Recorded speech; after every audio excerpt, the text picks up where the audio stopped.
Welcome to our channel. Today, we're exploring the timeless wisdom of Jataka tales. These ancient stories are more than just folk tales, they're life lessons, there's nothing worse. This story was told by the master while at Jetavana monastery, about the Elder Monk Tissa, called Direct-alms the Less.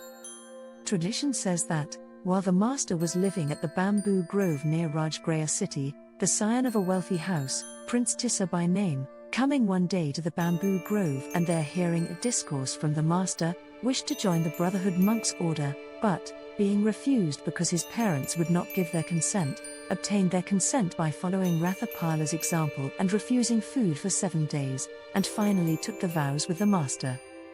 About a fortnight after admitting this young man, the master went from the bamboo grove to Jetavana monastery, where the young nobleman undertook the 13 obligations and passed his time in going his round for alms from house to house, omitting none.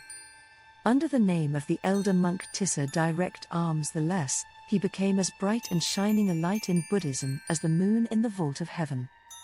A festival having been proclaimed at this time at Rajgraha city, the elder monk's mother and father laid in a silver casket the trinkets he used to wear as a layman, and took it to heart, bewailing thus, "At other festivals our son used to wear this or that bravery as he kept the festival, and he, our only son, has been taken away by the sage Gautam Buddha to the town of Shravasti city.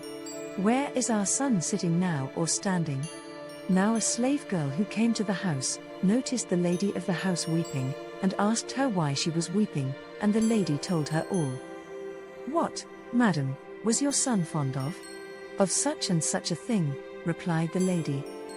"Well, if you will give me authority in this house, I'll fetch your son back." "Very good," said the lady in consent, and gave the girl her expenses and sent her with a large following, saying, "Go, and manage to fetch my son back." So away the girl rode in a palanquin-covered manual carriage for carrying one person, to Shravasti city, where she took up her residence in the street which the elder monk used to frequent for alms. Surrounding herself with servants of her own, and never allowing the elder monk to see his father's people about, she watched the moment when the elder monk entered the street and at once gave him an alms of food and drink. And when she had bound him in the bonds of the craving of taste, she got him eventually to seat himself in the house, till she knew that her gifts of food as alms had put him in her power. Then she feigned sickness and lay down in an inner chamber. In the due course of his round for alms at the proper time, the elder monk came to the door of her house, and her people took the elder monk's bowl and made him sit down in the house. When he had seated himself, he said, "Where is the lay disciple?" "She's ill, sir, she would be glad to see you." Bound as he was by the bonds of the craving of taste, he broke his vow and obligation, and went to where the woman was lying. Then she told him the reason of her coming, and so brought on him that, all because of his being hound by the bonds of the craving of taste, she made him give up the Brotherhood monk's order. When he was in her power, she put him in the palanquin and came back with a large following to Rajgraha city again. All this was noised abroad. Sitting in the hall of truth, the brethren discussed the matter, saying, "Sirs, it is reported that a slave girl has bound in the bonds of the craving of taste, and has carried off the elder monk Tissa the Less, called Direct-alms." Entering the hall, the master sat down on his jeweled seat, and said, "What, brethren, is the subject of discussion in this gathering?" They told him the incident. "Brethren," said he, "this is not the first time that, in bondage to the craving of taste, he has fallen into her power. In past days too he fell into her power in like manner." And so saying, he told this story of the past.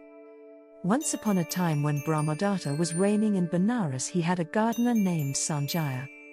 Now there came into the king's garden a winged antelope, which fled away at the sight of Sanjaya, but the latter let it go without terrifying the timid creature. After several visits the antelope used to roam about in the garden. Now the gardener was in the habit of gathering flowers and fruits and taking them day by day to the king. Said the king to him one day, "Have you noticed anything strange, friend gardener, in the garden?" "Only, sir, that a winged antelope has come about the grounds." "Could you catch it, do you think?" "Oh, yes, if I had a little honey, I'd bring it right into your majesty's palace." The king ordered the honey to be given to the man, and he went off with it to the garden, where he first anointed with the honey the grass at the spots frequented by the antelope, and then hid himself.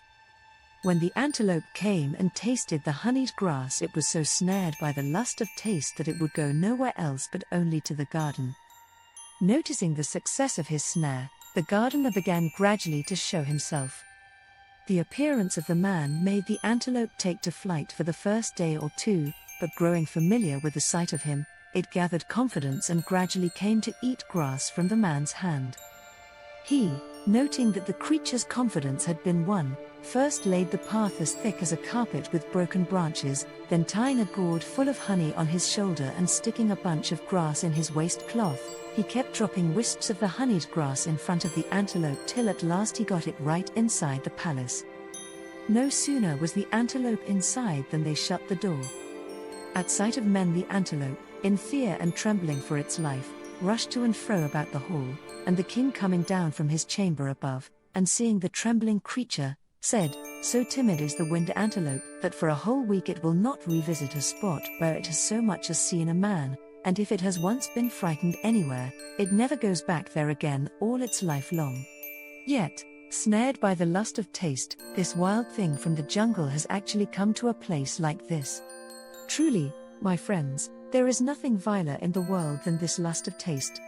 And he put his teaching into this stanza: "There's nothing worse, men say, than taste to snare, at bourne or with one's friends. Lo! Taste it was that unto Sanjaya delivered up the jungle-haunting antelope so wild." And with these words he let the antelope go back to its forest again. When the master had ended his lesson, and had repeated what he had said as to that brother monk having fallen into that woman's power in past days as well as in the present time, he explained the relation and identified the birth, by saying, "In those days this slave girl was Sanjaya, Direct-alms the Less was the winged antelope, and I myself was the king of Benares." If you enjoyed this video, don't forget to like, share, and subscribe to our channel for more content that inspires and uplifts. And remember, these stories are meant to be shared, because wisdom grows when it's passed on.